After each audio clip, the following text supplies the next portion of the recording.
Welcome to Lost Relation Chronicles. My name's Alan, and I've got a story I never thought I'd be telling. It's about my family, or at least the family I thought I had until a few months ago. If you'd asked me back then, I'd have told you we were the definition of picture perfect. I lived in a cozy little house on the outskirts of Boise, Idaho, with my wife, Rose, our 12-year-old daughter, Maria, and Sparky, our hyperactive little beagle. It was the kind of life that felt like something out of a feel-good TV show, the kind that makes you look forward to coming home. That was us, or so I thought. Rose was the kind of woman who could light up any room. She was always organizing block parties or baking something incredible for the neighbors. Maria, with her wild curls and big, curious eyes, was as brilliant as she was affectionate, always buried in her books or running up to give me a hug. And Sparky? He was our mischievous little furball who kept us laughing, constantly getting into some kind of trouble. We were a team, the three of us and the dog, ready to take on anything life threw our way. At least, that's what I believed. I was the guy who came home from work every day, tossing Maria into the air as she laughed, then wrapping Rose in a hug that said, "I'm so glad to be here with you." Life felt good, solid, but, as I'd soon learn, appearances can be deceiving. It all started unraveling one Friday night. Pizza night, a sacred tradition in our house. I grabbed Rose's phone to find the number for the pizza place, but instead, I stumbled on something that had nothing to do with dinner. Right there, mixed in with the usual texts about groceries and school pickups, were messages from someone named Chad. His texts weren't the kind you send to a friend or coworker. They were filled with heart emojis, winks, and things that made my stomach churn. It felt like the floor had dropped out from under me. I stood there frozen, the phone suddenly so heavy in my hand. Could this really be happening? Rose, my Rose, with her laughter that filled our home. The mother of my child, sending hearts and flirty texts to some guy named Chad? I didn't want to believe it. Who would? Maybe it was a joke, a misunderstanding, some kind of prank. Anything but what it seemed to be. I put the phone down, forgetting all about the pizza, and tried to act normal. But inside, I was spiraling, caught in a storm of questions and doubts. That night, I couldn't stop replaying the messages in my mind. I watched Rose and Maria, wondering if I was just being paranoid. But the truth lingered, like a dark cloud settling over our once cozy home. I needed answers, but I was terrified to ask the questions. There I was, playing pretend in my own life, smiling through dinner, where every laugh felt like a lie. That, my friends, was the beginning of the end of the perfect family I thought I had. After that disastrous pizza night, I spent the weekend wrestling with my thoughts, trying to piece together the puzzle that had become my life. I felt like a detective in an old noir film, except the case I was unraveling was my own marriage. It was surreal, to say the least. By Sunday evening, the weight of those messages hung on me like a lead vest. I couldn't take it anymore. I had to clear the air. So, I braced myself and confronted Rose. I remember my hands shaking as I asked her about Chad. She just looked at me, her eyes wide, a flicker of what I thought was surprise. Then she laughed. But it wasn't the warm, familiar laugh that had filled our home for years. This laugh was sharp and dismissive. "Chad?" she said. "He's just a friend from yoga. Someone who makes me laugh." "You're being ridiculous, Alan." She shook her head like I'd said something absurd, like a child misreading a situation. I wanted to believe her. I really did. But there was something in her smile, something off. It didn't reach her eyes. Still, I tried to convince myself it was all in my head. Rose was my wife, the love of my life, the mother of my daughter. Friends send emojis, right? It's no big deal. Nothing to lose sleep over. But then there was Maria, my little girl, my biggest fan. She started acting different. Cold, distant. She whispered with her mom, giving me these long, searching looks, as though she was trying to figure me out. And every time I walked into the room, their conversations would stop. Whisper, whisper, silence. What really broke me was how Maria suddenly started locking her phone. This was the same kid who used to beg me to play games on it, the kid who had no secrets. Now, her phone was locked down like Fort Knox, and I wasn't allowed in. The atmosphere in the house shifted. It was heavy, oppressive. It felt like walking on a floor that could disappear beneath me at any moment. I felt like a stranger in my own home, like I'd stumbled into someone else's story and couldn't find my way out. Am I just being paranoid? That word haunted me, circling in my mind. Maybe Rose was right. Maybe I was being ridiculous. I tried to shrug it off, but every laugh, every whisper, every glance, they all felt like clues. But clues to what? The worst part was the silence. The silence when I asked how their day had been and got nothing but mumbles in return. The silence when I tried to hug Rose, only for her to gently push me away with an excuse about being tired or not feeling well. The silence in my own head as I tried to convince myself that everything was fine. I started doubting myself, my thoughts, my feelings, my instincts. I'd look in the mirror and see a stranger staring back at me. The Alan I knew, the loving husband, the doting father, was gone. In his place was a man who didn't recognize his own wife or daughter anymore. It felt like standing on a bridge, staring at the water below, and wondering if you'd sink or swim if you jumped. I wish I could tell you things got better, but life doesn't deal in fairy tale endings. And this was no fairy tale. This was my reality. It was a Thursday night when I overheard that conversation, the one that turned my lingering doubts into a deafening alarm. I'd just come back inside from taking out the trash when I heard their voices drifting down from Maria's bedroom window. I should have walked away. I wanted to, but I was drawn to the sound, like a moth to a flame. "You should be with who makes you happy, Mom," Maria said, her voice steady and more mature than I'd ever heard it. Those words hit me like a gut punch. This wasn't some random pep talk. This was my daughter giving her blessing to what sounded like the dismantling of our family. I froze there in the cold night air, her words echoing in my mind. "Happy," she said. The irony of it twisted in my chest. Here I was, trying to keep everyone happy, playing the role of the oblivious husband, while this was happening under my nose. A few days later, the second domino fell. I was on our home computer, noticing it was running slower than usual. Being the semi-tech-savvy dad I am, I decided to do some digital cleanup. Rose's email was still logged in. She must have forgotten to log out. And there it was. A folder marked work stuff. Innocent enough. But life has a cruel sense of humor. Curiosity got the better of me, and I clicked it. Unless Rose's job involved exchanging love letters and intimate photos with Chad, then work stuff wasn't exactly accurate. His face, by now, was more familiar to me than my own reflection. Each email was a hammer, nailing shut the coffin of our marriage. "My dearest Rose, I long for the next time we're together. You are my true happiness." I couldn't breathe. There it was, my life, exposed in a series of pixelated confessions and JPEG betrayals. My heart raced, and my stomach churned in a violent mix of anger and heartbreak. Confrontation was inevitable. This time, I had proof, solid, undeniable proof. I printed the emails and laid them between us, a silent challenge. But Rose was a fortress. She denied everything, her eyes blazing with a fire I'd never seen before. She accused me of invading her privacy, of being a control freak. "Don't you trust me, Alan?" She spat, as though I was the one who had brought strangers into our marriage. She turned my world upside down, twisting the narrative until I was the villain. And for a fleeting, weak moment, I doubted myself. I wondered if I was the bad guy in her story, the one who snooped, pried, and shattered the sacred trust between husband and wife. But no, I wasn't the bad guy. I was the fool who didn't realize the happy family portrait he'd cherished was drawn with disappearing ink. The stage was set, the players were in place, and the lies, the lies, were just beginning to unravel. I told Rose I had a business trip, a last-minute deal that couldn't wait. Important stuff. She kissed me goodbye with that same detached peck that had become our new normal, barely glancing up from her phone as she waved me off. As I drove away, I could see her silhouette framed in the window, her phone already in hand.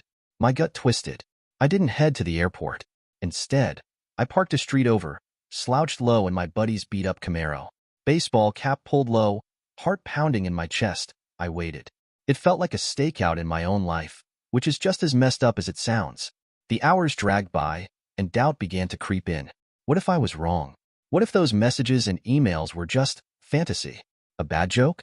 But then, as the afternoon sun began to dip, painting the Boise sky in hues of fire, I saw her. Rose stepped out, dressed to the nines like it was date night. But the date wasn't with me. Moments later, Chad appeared, that too familiar stranger. My breath hitched as they met on the sidewalk, laughing at something I couldn't hear, something I couldn't be a part of. Their hands found each other, and that's when my heart didn't just break, it shattered.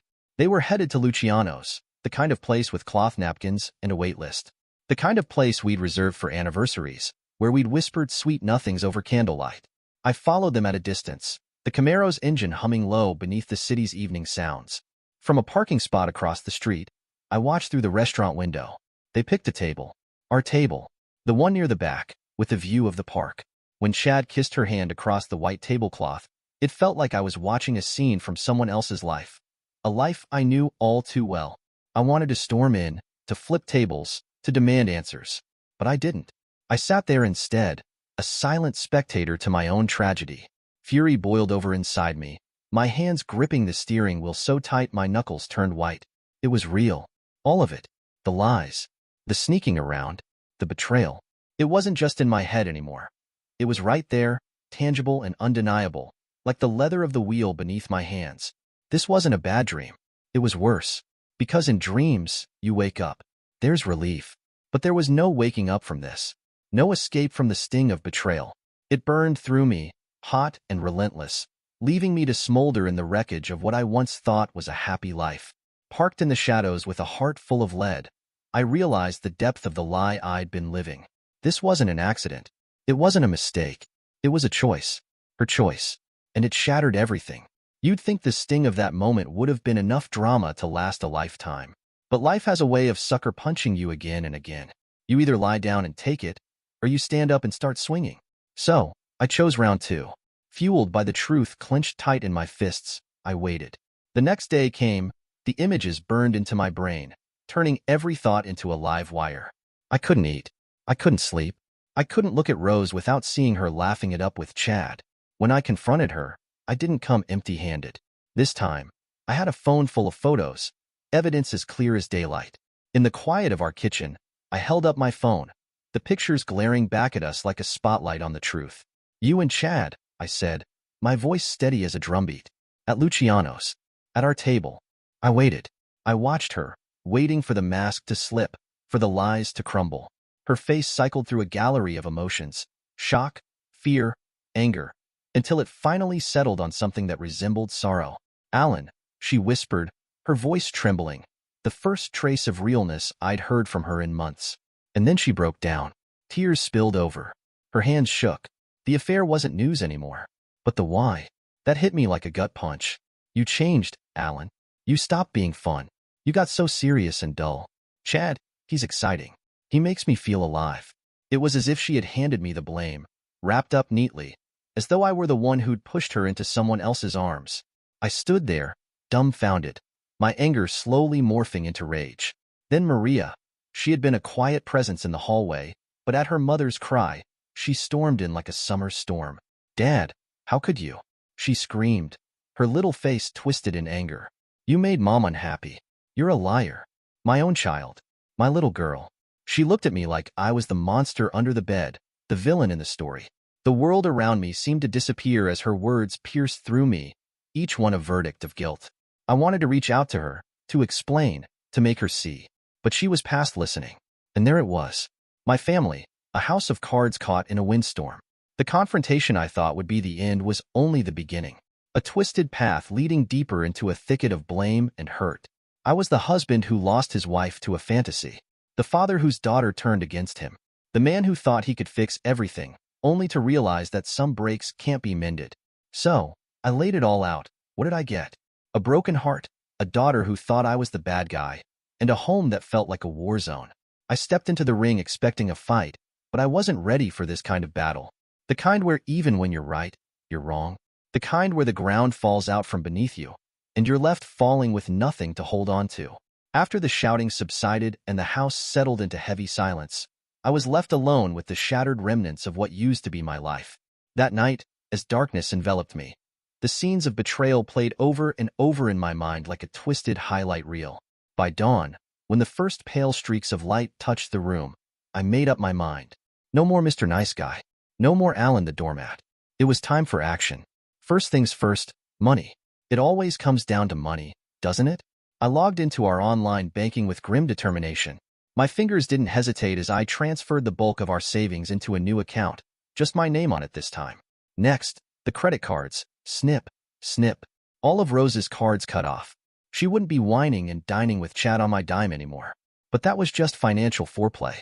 The main event was Chad, or more specifically, his unsuspecting wife. How do you tell a stranger that their life's about to implode? There's no Hallmark card for this kind of news. I found her on social media. A smiling picture of her with Chad. #soulmates. The irony wasn't lost on me. I called her, my heart pounding like a drum solo, and asked if we could meet. She sounded confused but agreed. We picked a neutral spot, a coffee shop where the baristas were too busy to eavesdrop. Sitting across from her, I felt like I was holding a grenade with the pin already pulled. I took a deep breath and laid it all out, the emails, the photos, the late-night whispers.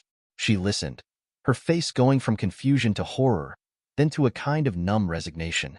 I watched her world crumble before my eyes, and something inside me cracked.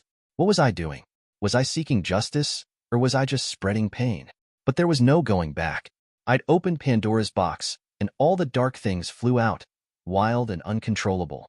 She thanked me with a voice barely above a whisper and walked away. I have no idea what happened to her after that, but I knew I'd set fire to Chad's life just as surely as he had to mine. I drove home that day feeling like an avenging angel, cold and righteous. But as the adrenaline faded, doubt began to creep in. I had struck back, but at what cost? Rose's world had been shaken, sure, but so had Maria's and Chad's wife. She had become another victim in a game she didn't even know she was playing. Revenge is a strange thing. It's bitter and sharp, spreading like wildfire, burning everything it touches, leaving you questioning whether the warmth was worth the ashes. So, there I stood, the architect of my own vengeance, surrounded by the ruins of what I'd destroyed, uncertain if I felt like a hero or a villain. But one thing was clear. There was no turning back. The die had been cast, the cards laid on the table, and the game. Well, the game had only just begun. The first domino to fall was Chad. It turns out, Chad's wife wasn't the type to cry herself to sleep. She was a warrior, a woman of action. She marched straight to Rose's workplace and dropped the bomb about the affair, complete with the emails and photos I'd provided her. The company had a strict policy against fraternizing, especially the kind involving married people having affairs. Chad was out of a job before you could even blink. News of his job loss spread like wildfire through our social circles. People I hadn't heard from in months started texting me, asking if I was okay. I wasn't. I was the farthest thing from okay. Rose was livid when she found out. She came at me like a hurricane, her words laced with venom. "You've destroyed everything, Alan," she screamed, her face flushed, fists clenched at her sides. "You're vindictive, spiteful." The thing she called me would have made a sailor blush. But worse than Rose's fury was Maria's silence. She wouldn't look at me. She wouldn't speak to me. She moved around the house like a ghost, her eyes hollow, her voice gone. She had been my chatty, bubbly little girl, and now nothing. I might as well have been invisible. When I tried to talk to her, to explain why I'd done what I did, she simply shook her head and said, "You broke us, Dad. You broke everything," then walked away. That hurt more than any shouting match with Rose. My daughter, my heart, looked at me like I was the villain, like I had purposely destroyed our family for no reason at all. So, there I was, the man who had pulled the thread that unraveled the tapestry of his own life. I had wanted justice, or maybe it was revenge. I'm still not sure. What I ended up with was a lonely house and a one-way ticket to Pariahville. It's strange how you can be surrounded by people and still feel utterly alone. That was me. I was the man caught in the eye of the hurricane, watching as everything I'd known was torn apart. I started this chain reaction thinking I'd come out the other side feeling vindicated, feeling right. Instead, I felt empty. There's no glory in being the agent of chaos in your own story, no matter how justified you feel. All that's left is the fallout, and fallout, as I learned, lingers long after the bomb has exploded. As the days turned into weeks, and the drama refused to quiet down, I did what I thought I'd never do. I filed for divorce. It was a word that tasted like ash in my mouth, a word that, once spoken, couldn't be taken back. The papers were stark, black ink on white paper spelling out the end of a once beautiful chapter. When it came to Maria, my shining star, I wanted to fight for her. I wanted to pull her out of the crossfire and into safety. But when we sat down in those sterile offices with lawyers who spoke in cold, clinical terms, Maria's voice was quiet but firm. "I want to stay with Mom." That cut deeper than any betrayal. Rose had cheated, lied, and broken our vows, but Maria still saw her as home. So, I moved out. I left the house with a bag of clothes and a heart so heavy I could barely carry it. I found a small apartment on the other side of Boise, a place with bare walls and a view of the parking lot. It was a far cry from the home I'd built, full of laughter and dreams. At night, I'd sit in the silence, deafening in its weight, and wonder if any of it was worth it. The truth had not set me free. It had put me in a different kind of prison, one with bars made of memories and what-ifs. I missed Maria fiercely every single day. I'd reach for my phone to send her a message, to try to bridge the gulf between us, only to remember her words and let the phone fall back into my pocket. Sometimes I'd drive by the house, slowing down just enough to catch a glimpse of the life I'd left behind. I'd see her through the window, and my heart would lurch, but I never stopped. I never got out, because she wasn't mine to hold on to anymore, not really. And so, here I am, Reddit, the guy who blew up his life in search of something like justice. I sit in my apartment, surrounded by secondhand furniture, wondering if any of it was worth it. The truth, it's a double-edged sword. It cuts both ways, and in the end, nobody wins. The cost of truth was high, too high. It cost me my daughter's laughter, my wife's touch, the joy of being a family. Now, I'm left wondering if ignorance truly is bliss, or if the burden of knowledge is the price we pay for some deeper understanding. I guess the moral of my story is this. The truth will set you free, sure, but it will tear everything else down in the process. And once everything you love lies in rubble at your feet, freedom starts to feel a lot more like being lost. After the storm that had torn apart my life, it felt as though I was standing in the ruins of what once was, unable to find my footing. My ex-wife, Rose, and her lover, Chad, were gone in a tragic accident. It was a sudden, irreversible change, and while it took a long time for me to process, it did leave me with one unexpected gift: custody of my daughter, Maria. But life doesn't always give you things wrapped up in neat little bows. Maria and I, after everything, were still far apart.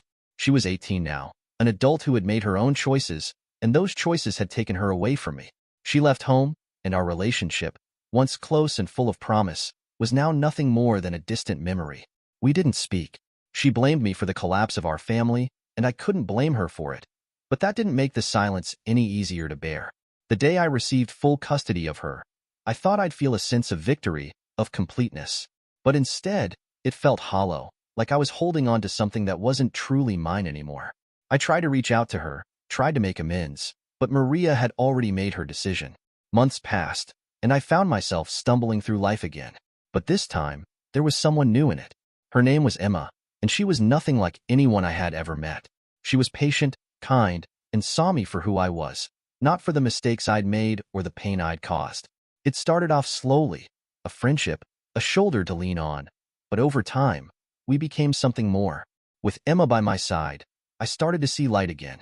She was an artist, her world filled with color and possibility, and she opened my eyes to a life I thought I'd lost forever. We spent days walking through her galleries, evenings cooking together, and nights just talking about everything and nothing. Emma gave me a hope I hadn't had in years, and little by little, I began to realize that I was capable of loving again, of being loved. But even with Emma in my life, the ache for Maria remained. I kept hoping that, someday, we could repair the rift, but I also knew it wouldn't be easy. I had to let her find her own path, just as I had found mine. Then, out of nowhere, one day I got a letter from Maria. It was short, cold at first, but I could hear the cracks in the words. She was struggling, unsure of who she was and where she was supposed to go. She asked if she could visit. I was terrified, but I didn't hesitate. I welcomed her into my home, my heart racing. When I opened the door, I saw a young woman. But beneath it all, she was still my little girl. The hurt was still there. The walls between us were still tall, but the silence was gone. We talked, awkwardly at first, but it was a start. Slowly, very slowly, the distance began to close. It wasn't perfect, and it wasn't easy.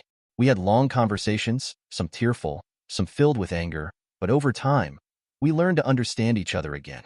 I apologized for my mistakes, and she apologized for the way she had shut me out. And in those moments, I realized that perhaps, just perhaps, the fairy tale ending I had once thought impossible was still within reach. As the years went by, Emma and I built a life together. And while Maria and I were still finding our way back to each other, there was hope, real, tangible hope, that one day, we would be a family again. Not the one we had been, but one that had survived the storm and was learning to thrive in the aftermath. I don't know what the future holds, but for the first time in a long time, I can honestly say I'm looking forward to it. With Emma by my side and Maria slowly coming back into my life, it feels like maybe, just maybe, I'm living my own version of a fairy tale after all. Dear listeners, please share your thoughts in the comments section below, and don't forget to like, share, and subscribe.